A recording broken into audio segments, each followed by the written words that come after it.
came out to do some work in the garden and sort of last minute decided to go ahead and record it so you guys could see what I'm doing.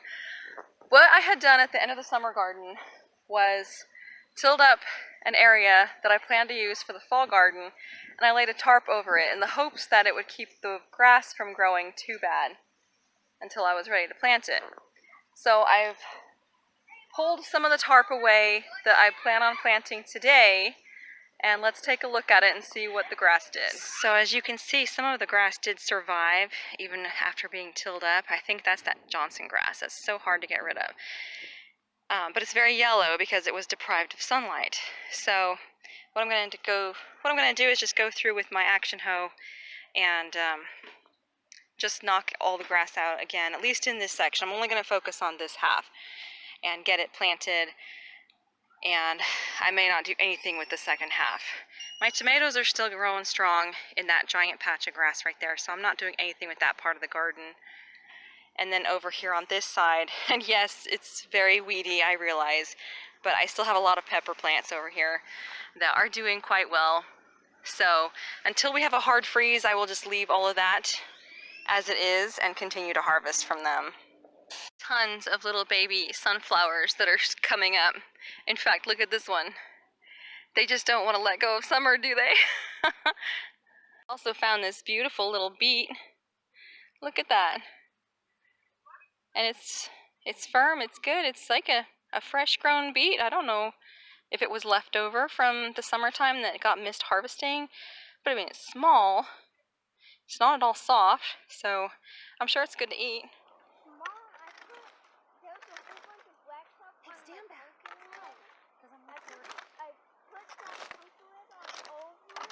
So while we're heading into the third week of October, normally here where we live, we would have already seen our first freeze already almost 2 weeks ago. But we've had a very warm fall. In fact, I think today it's like 83 or something like that. Now it is supposed to get a little colder the next couple of days, so I want to go ahead and get this stuff planted now. And my plan is to keep fall garden, at least out here, small enough that hopefully I can keep it covered anytime there's a freeze coming for as long as I can until real winter actually sets in. So at least we can grow as much as we can before then. And then, of course, I still have my hoop house back in the back that I need to get replasticed, recovered, and plant that as well. So that will be able to extend our growing season even further into the winter. But for now, let's get this fall garden in and go from there.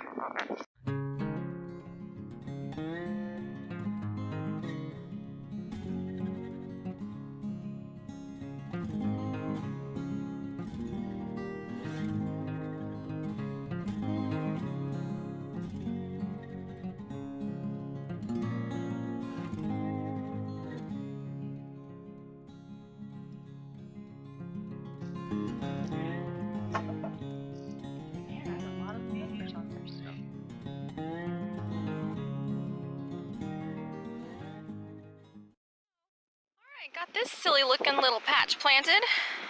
Don't mind the zigzaggy hose. That was my plan. So I've got down here on this end a lot of lettuce type greens, and then as I see how these transplants go, since some of them were really leggy and weak looking, I will probably interplant with some seeds, direct sown.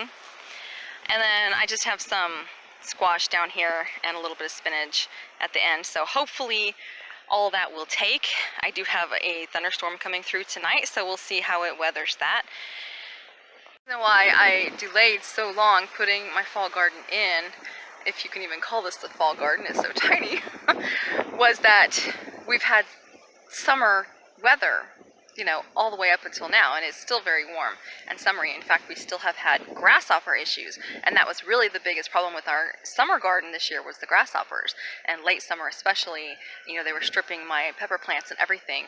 So I didn't want to put any young tender plants out here because I knew that they would just be gone in a matter of a few hours.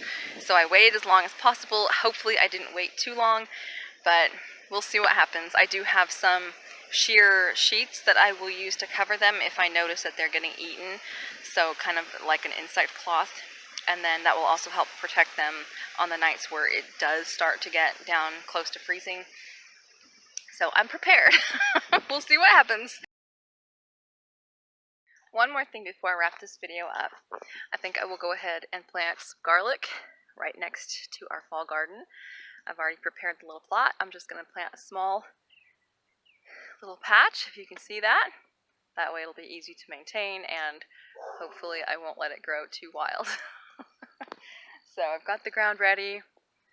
I'm just going to use some store-bought garlic that I bought. And that's what I've used in the past. I've always had plans of ordering, like, you know, specific types of garlic online, but every single time I think about it, it's always too late and they're sold out. So this year, I'm just going to go ahead and do store-bought garlic. I've done it in the past and it worked out beautifully. I had no problems with it growing. I didn't plant any garlic at all last year or the year before, so this will be nice for a change to have some good fresh garlic next year.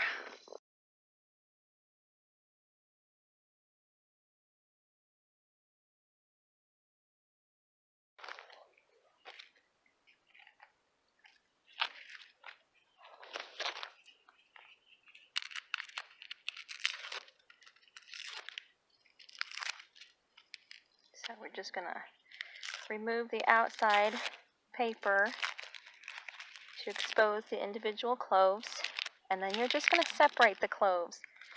You don't want to actually peel each clove. We're just going to separate them.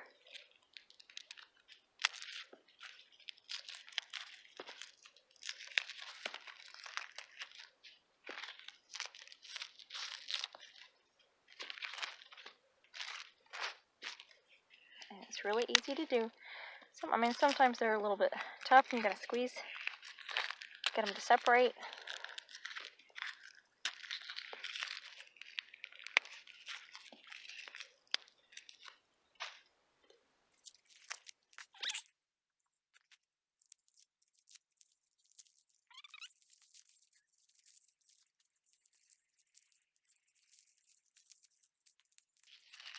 And I have no idea what kind of variety this is.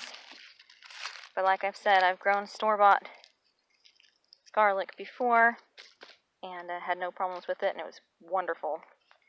So, let's get these planted.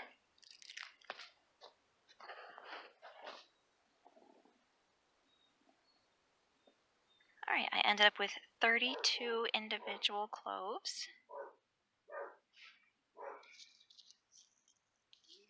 Now when you plant these, this is going to be the root end. The little pointy top is where the greens will come out. So you're just going to point those like that, about 3 inches or so deep. And I'm going to plant them about 6 inches apart.